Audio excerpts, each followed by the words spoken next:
contacts on the phone and how you position yourselves against some of the other competitors in the space, Loop, Buddy Beacon, and some of these other folks who are integrating location into this as well. Jaiku, another one, is a Google property now.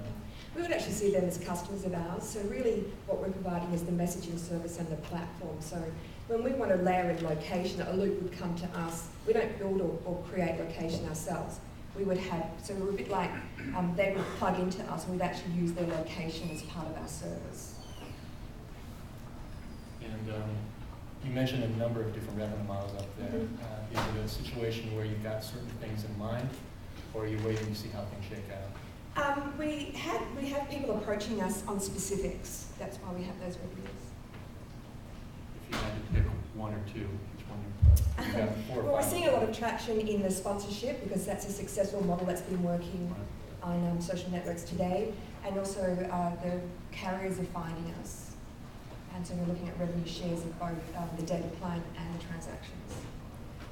You know, you play ball with the major IM folks, AOL, Yahoo, and MSN in terms of UI constraints, because they have very specific things about UI and how those risks and those buddies are presented on That's mobile. right, yeah. So in our previous incarnation as a company, we actually did certified versions of the product, so we're very familiar with what's required. I thought the presentation itself was very well organized and well formatted, easy to follow, and get a lot of information quickly. Excellent job. What is your key metric for success, and where do you stand on that metric today? Right. So the key metrics for success in this business is obviously downloads and active users. So how many people are downloaded and how many remain active. And then that's also measured by churn. So we measure engagement. So how often are people actually logging into the system? So this is something we obviously don't want you to log in once a month on. We want you to be living in this every day. And we're pretty early on. We're in very close to private beta right now, so we're sort of tracking those things.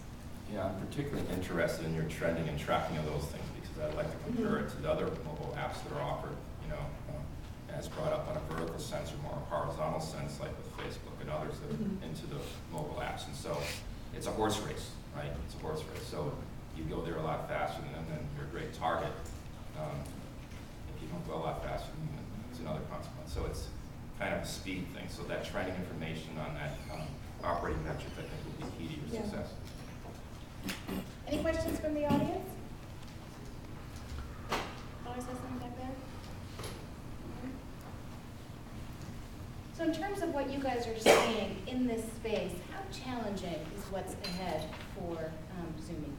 I think it's a big challenge. You've got major partners. I mean, Nokia has got a partnership with Oz, and some of these other folks who are in this space. They might not be offering the type of functionality you are in, but they're certainly taking a look at what's happening out there and quickly innovating themselves. So I think that's going to be critical. As Rick was saying, is speed and innovation is going to be critical to stay out in front. If you're not acquired in the next 12 to 18 months, I'd say you're in trouble. Really? Could you expand on that? I think in any businesses where you have low barriers to entry, and you have existing players with huge amounts of capital and resources, you have to have something very unique to leverage. Without that leverage, time is your enemy. And so this is a time race game, it's an execution play. And so I think the obvious thing is if you can prove yourself to be unique and offer a partner an advantage with time to market with a great user base, that's wonderful, because then they see value in you and your resources to catapult themselves through the acquisition of you. I think the assumption is that you're not actually seeing the technology that's behind it. So when you take a look at how the company's actually built the technology over the years, there's a lot of uniqueness there, and it offers some abilities that we're not otherwise seeing. So we have a lot of very specific mobile-to-mobile capabilities. A lot of people are focusing mobile to web, but we have some very specific things, and we can fast-track people to mobile with their applications. I agree, but if you have a large company that has expanded, $10 million of resources and doing a similar thing, you think that business manager is going to say, we really screwed it up, we need to use these guys instead. What you want them to say is, boy, we haven't even started this project, these guys know what they're doing, let's just go and jumpstart it. So I think there's a dynamic of people that has to be considered, not just the technology base itself in terms of where you are relative to the timing and development of a market. Jennifer, you seem to have an international perspective baked into your very structure. Mhm. How do you think about the global world, global mobile world, and expanding in that way? Well, this is definitely a global product. So with mobile, once you put your product out there, pretty much anybody that wants it picks it up. So the company's previously built products for the Asia Pacific and European market as well as the US market. But we're focused in our initial go to launch here in the US, mainly because this is the greater propensity of social networks and people accessing them on their mobile phones. But we're certainly seeing in other countries that this is sort of jettisoning as well. Okay, very good. Anyone from, yes, in the back? Who do you see as your target audience here? We're targeting the 18 to 30-year-old active mobile user. Yes, here.